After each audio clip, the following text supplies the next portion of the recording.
ನಮಸ್ಕಾರ. ಬೆಂಗಳೂರು ಇವತ್ತು ಗಿಡಗಳು ಬಂದಿತ್ತು. ಭಾನುವಾರ ಆಗಿರೋದ್ರಿಂದ ಗಿಡಗಳು ಆರ್ಡ್ರ್ ಮಾಡಿದ್ದೆ. ಏನು ಗಿಡ ಬಂದೈತೆ ಅಂತ ಓಪನ್ ಮಾಡ್ತಾ ಇದ್ದೇನೆ. ಆಪಲು ಬಂದೈತೆ, ನಿಮ್ಗೆ ತೋರಿಸ್ತೀನಿ. ಸ್ಟ್ರಾಬೆರಿ ಬಂದೈತೆ,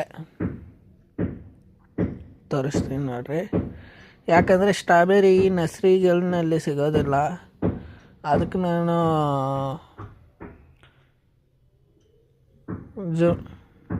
ಫ್ಲಿಪ್ಕಾರ್ಟಿನಿಂದ ತರಿಸಿದ್ದೀನಿ. ಯಾಕಂದರೆ ಸ್ಟ್ರಾಬೆರಿ ಬಂದ್ಬಿಟ್ಟು ಹೆಂಗೆ ಬರುತ್ತೆ ಅಂತ ನಾನು ನೋಡೋಕ್ಕೆ, ಸ್ಯಾಂಪಲಾಗಿ ನಾನು ಟೆಸ್ಟ್ ಮಾಡೋಕ್ಕೆ ಕೊರಿಯರ್ನಲ್ಲಿ ಹೆಂಗೆ ಬರ್ಬೋದು ಗಿಡಗಳು ಅಂತ. ಚೆನ್ನಾಗೇ ಬಂದೈತೆ. ಸ್ವಲ್ಪ ಎಲೆಗಳು ಸ್ವಲ್ಪ ಡಲ್ ಆಗೈತೆ. ಸ್ಟ್ರಾಬೆರಿ ಇನ್ನೊಂದು ಗಿಡ ಐತೆ ಈ ಕಡೆ, ಅದು ತೋರಿಸ್ತೀನಿ ನೋಡ್ರಿ.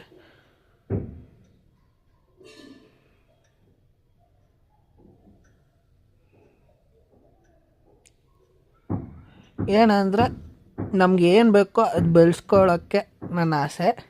ಇನ್ನೊಂದು ಬಂದ್ಬಿಟ್ಟು ಡ್ರೈ ಫ್ರೂಟ್ಸು ನಾನು ಜಾಸ್ತಿ ಬೆಳೆಸೋಕ್ಕೆ ಆಸೆ ಪಡ್ತೀನಿ. ಸ್ಟ್ರಾಬೆರಿ ಇದು ಚೆನ್ನಾಗಿ ಬಂದೈತೆ.